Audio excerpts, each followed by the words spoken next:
Hello students, today we will study JEE NEET lecture for units of concentration जो solutions में use किए जाते हैं। जनरली कोई भी सॉल्यूशन की कंसंट्रेशन को हम डिफरेंट 10 यूनिट्स ऑफ कंसंट्रेशन में स्टडी करते हैं, जिसमें से 7 + 1 ऑलरेडी 8 यूनिट आपको इस टॉपिक में मिल जाएंगे, which is very necessary to understand the chapter 1 basic concept of chemistry, as well as it is also important for entrance examination. हमारी बुक में भले आपको 4 यूनिट ऑफ कंसंट्रेशन दिया है, लेकिन बाकी के यूनिट का भी यूज एक्सरसाइज में और इलस्ट्रेशंस में आता है। तो अभी हम पढ़ेंगे बच्चों unit of concentration in brief. Okay, definition, meaning, formula and example method से। Now first unit of concentration is percentage by mass या फिर percentage weight to weight। सबसे पहले फॉर्मूला बनाते हैं। परसेंटेज बाय मास का फॉर्मूला है 100 into mass of component in the solution, mass of component in the solution upon total mass of the solution, total mass of the solution. So what is the formula of mass percentage? That is 100 into mass of the component in the solution upon total mass of the solution. Clear? इस chemistry में आप याद रखिए, जब भी हम solute की बात करते हैं तो we will use symbol W2, and we are thinking about solvent, so we have to use W1. W1 solvent, W2 solute. We can say that 100 into W2 upon W1 plus W2।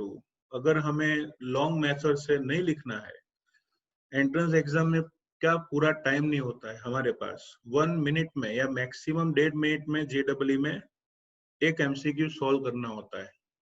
तो हम क्या करेंगे, सीधा इतना लिखने जाएंगे, उससे अच्छा है 100 into W2, 2 मतलब solute, upon W1 plus W2 means solution, उसका मास। ओके, तो ये हुआ परसेंटेज बाय मास का फॉर्मूला। डेफिनेशन लिखनी हो तो सिंपल मेथड है, अगर 100 कैंसिल करने के लिए मैं नीचे 100 ले लूं तो 100 क्या हो जाएगा, कैंसिल। तो फॉर्मूला है the mass of solute dissolved in 100 gram of solution is called percentage weight to weight. क्या होगा बच्चों, the mass of solute dissolved in 100 gram of solution is called percentage weight to weight. तो ये हुआ बच्चों definition mass percentage का। Okay, example समझ लेते हैं। For example 10% glucose solution aqueous दिया है आपको, मतलब सॉल्वेंट पानी है। तो 10% ग्लूकोज एक्वायर्स सॉल्यूशन, इसका मीनिंग है 10 gram of glucose is dissolved in 90 gram of water. तो पूरे सॉल्यूशन का टोटल मास 100 होगा ना, उसमें से 10 ग्राम ग्लूकोज है और बाकी का 90 ग्राम वाटर वेपर है। ओके, लिखा है mass percentage is commonly used in industrial chemical applications. Industrial chemical applications में वो यूज किया जाता है। ओके, जैसे कॉमर्शियल ब्लीचिंग सॉल्यूशन होता है, commercial bleaching solution, it contains 3.62% weight to weight sodium hypochlorite in water. Okay, 3.62 weight to weight of sodium hypochlorite in water, बराबर। जैसे वो नहीं बोलते ब्लीचिंग पाउडर मिलता है, वैसे ब्लीचिंग सॉल्यूशन होता है, क्लोथ्स के लिए यूज किया जाता है। ये सिर्फ नॉलेज के लिए है। तो एक्चुअली ब्लीचिंग पाउडर का फॉर्मूला है NaOCl, नॉलेज के लिए याद रखना, दैट इज सोडियम हाइपोक्लोराइड। तो वो 3.62% होता है। अब 3.62% का मतलब है 100 ग्राम अगर सॉल्यूशन का मास है उसमें से 3.62 ग्राम जितना NaOCl होगा और बाकी बचा 96.38 ग्राम जो है वो वाटर होगा। ओके, तो this is explanation about percentage weight to weight. जैसे एक छोटा सा एग्जांपल लेते हैं। A solution is prepared by adding 2 gram of substance A in 18 gram of water. Calculate the mass percentage of solute. Clear?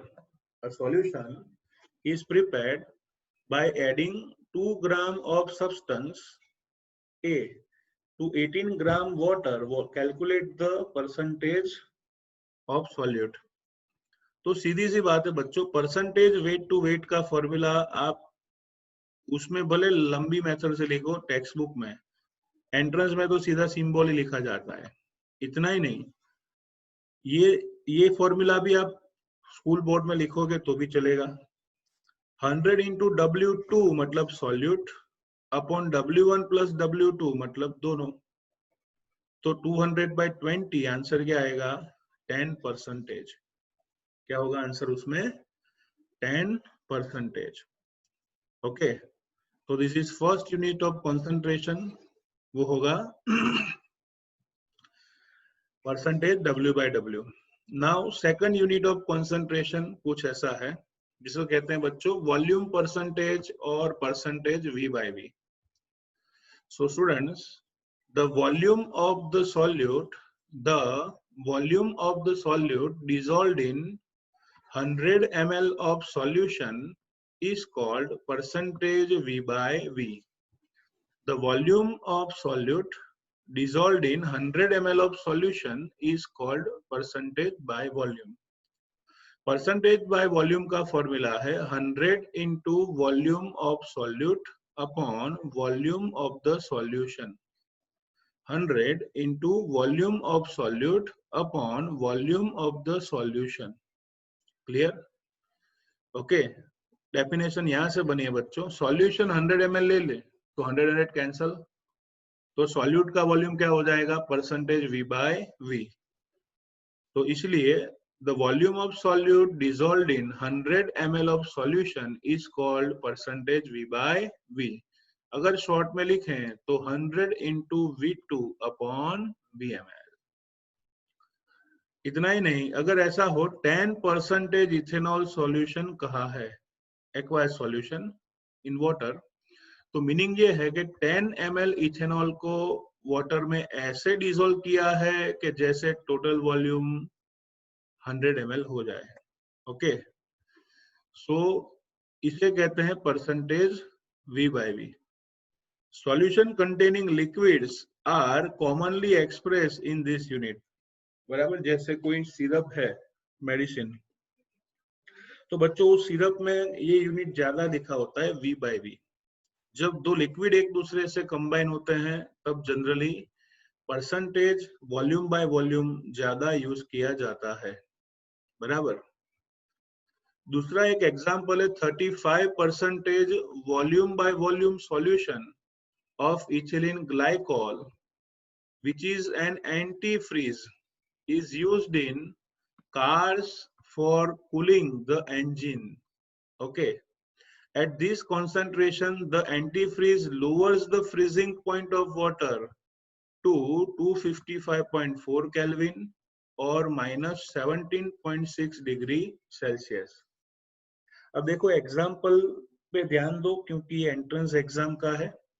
35% V/V एक compound है ethylene glycol जो alcoholic है, उसका 35% वाटर में सॉल्यूशन, एंटी फ्रीज नाम है उसका, कूलेंट भी कहते हैं उसको, वो कार के इंजन में कूलिंग के लिए यूज किया जाता है। आपने देखा होगा कि कभी कभार कार में ना सब लोग ग्रीन कलर का या येलो कलर का सॉल्यूशन ऐड करते हैं। ओके, जिसको हम कूलेंट बोलते हैं, that is also called anti freeze.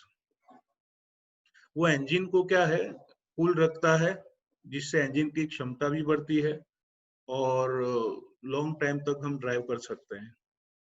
तो ये जो यूज होता है येलो और ग्रीन कलर का सॉल्यूशन, 35% V/V होता है, जिसमें 65 ग्राम वाटर, 65 ml वाटर और 35 ml इथिलीन ग्लाइकोल यूज किया जाता है।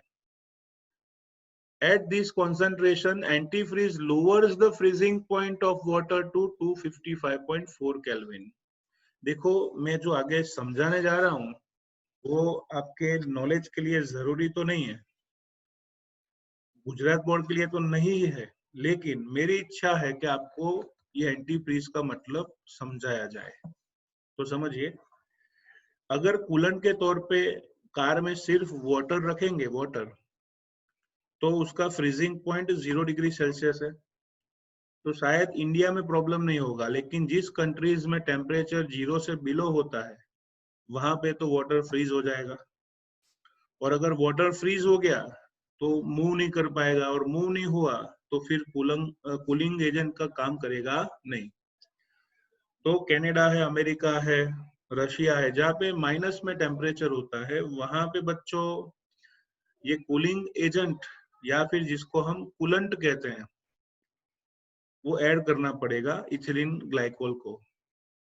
केमिस्ट्री का रूल है कि अगर कोई सॉल्वेंट उसमें सॉल्यूट ऐड करो ना तो फ्रीजिंग पॉइंट डिक्रीज होता है। जैसे प्योर वाटर का फ्रीजिंग पॉइंट 0 है, लेकिन अगर आप उसमें शुगर ऐड करोगे तो सॉल्यूशन कहलाएगा, तो उसका फ्रीजिंग पॉइंट नेगेटिव हो जाता है, 0 से भी माइनस। अगर आप लेमन जूस बनाओगे वाटर में से तो उसका फ्रीजिंग पॉइंट माइनस में जाएगा, 0 से डिक्रीज होगा, बराबर। तो इन सब कंट्रीज में प्रॉब्लम क्या है कि टेम्परेचर ऑलरेडी -10 के आसपास होता है, बराबर। बच्चों, तो होगा क्या, तो कार का जो रेडिएटर है उसमें वाटर फ्रीज हो जाएगा, उसमें वाटर क्या हो जाएगा, फ्रीज हो जाएगा, प्योर वाटर लिया तो वो लोग क्या करते हैं, इथिलीन ग्लाइकोल लेते हैं। इथिलीन ग्लाइकोल ऐड करने से सॉल्यूशन का फ्रीजिंग पॉइंट डिक्रीज होके अप्रोक्सीमेट -18 डिग्री सेल्सियस तक चला जाता है, -18 डिग्री सेल्सियस। इतना कम होने के बाद अगर -15 डिग्री सेल्सियस तक टेम्परेचर एटमॉस्फेयर का डाउन जाए, फिर भी वो कूलेंट है वो फ्रीज नहीं होगा, और कूलेंट फ्रीज नहीं हुआ तो कार का इंजन प्रॉपर वर्क करता है और उसका कूलिंग भी इजीली हम कर सकते हैं। तो कूलेंट मूव कर सकता है इंजन के आसपास, कूलेंट मूव कर सकता है इंजन के आसपास, और इसी वजह से गाड़ी हम चला सकते हैं। तो फिर से ये जानना जरूरी नहीं है कि what is antifreeze, coolant क्या है, फ्रीजिंग पॉइंट क्यों डिक्रीज हुआ, लेकिन मैं फिर से एक बार शॉर्ट में समझा देता हूँ कि इंडिया का टेम्परेचर 10 से 45 के बीच में है, तो उनके इंजन को ठंडा करने के लिए आप प्योर वाटर यूज कर सकते हो, कोई प्रॉब्लम नहीं है। लेकिन अगर फॉरेन कंट्रीज में जाएं तो बच्चों वहां पे टेम्परेचर नेगेटिव होता है, तो अगर गाड़ी में हमने पानी भरा हुआ है, सिर्फ पानी, तो वो तो 0 डिग्री पे आइस बन जाएगा, तो पानी मूव होगा ही नहीं उस टेम्परेचर पे, तो इंजन जल्दी गर्म हो जाएगा, इंजन बिगड़ जाएगा और कार स्टॉप हो जाएगी, बराबर। क्योंकि अगर आपने प्योर वाटर लिया तो हमें क्या करना है, ये जो कूलेंट है ना उसका फ्रीजिंग पॉइंट डाउन करना है। तो केमिस्ट्री का एक कंसेप्ट है कि अगर आप टेम्परेचर फ्रीजिंग पॉइंट का डाउन करना चाहते हो तो सॉल्यूशन बनाओ। तो साइंटिस्ट ने क्या किया, इथिलीन ग्लाइकोल जो है वो पानी के साथ डिसॉल्व करके 35% वॉल्यूम टू वॉल्यूम सॉल्यूशन बनाए। तो केमिस्ट्री के कंसेप्ट के हिसाब से सॉल्वेंट से सॉल्यूशन का फ्रीजिंग पॉइंट डिक्रीज होता है, तो पानी का 0 है तो डिक्रीज होके नेगेटिव जाएगा। तो उन्होंने क्या किया, 35% V/V इथिलीन ग्लाइकोल का वाटर में सॉल्यूशन बनाया, जिससे freezing point of water decrease होके सीधा -18 डिग्री सेल्सियस तक जा सकता है, और उसी वजह से -18 डिग्री सेल्सियस तक वो सॉल्यूशन फ्रीज होगा नहीं, तो अप्रोक्सीमेट -15 डिग्री सेल्सियस के एटमॉस्फेयर में भी कार को एक ही ट्राई में हम स्टार्ट कर सकते हैं। This is due to the invention of our chemistry. और जो सॉल्यूशन वाटर को फ्रीज होने नहीं देता, इसलिए उसको बोलते हैं एंटी फ्रीज, इसलिए उसे क्या नाम दिया है, एंटी फ्रीज। फिर भी समझ में नहीं आता है तो जरूरी नहीं है, और फिर भी आपको इच्छा है तो मुझे मेरे नंबर पर कॉल करके आप पूछ सकते हो। इसको मैं फिर से आपको और डिटेल में समझा सकता हूँ। Okay guys, so this is second unit of concentration, percentage V by V। तो बहुत सिंपल सा न्यूमेरिकल है, देख लेते हैं। If 20 ml of kerosene is dissolved in 200 ml of petrol solution, petrol लिखा है लेकिन पीछे है solution, find the volume percentage of kerosene, find volume percentage of kerosene. ऐसा कहा है कि 200 मतलब 200 ml पेट्रोल का सॉल्यूशन है जिसमें सिर्फ 20 ml केरोसिन है। ओके, तो वॉल्यूम परसेंटेज फाइंड कीजिए। ओके, सो बच्चों percentage V by V is equal to 100 into volume of solute upon volume of the solution। So answer आएगा 100 into 20 केरोसिन का volume upon total volume 200। So 10% is your answer for percentage V by V। Clear? So this is second unit of concentration।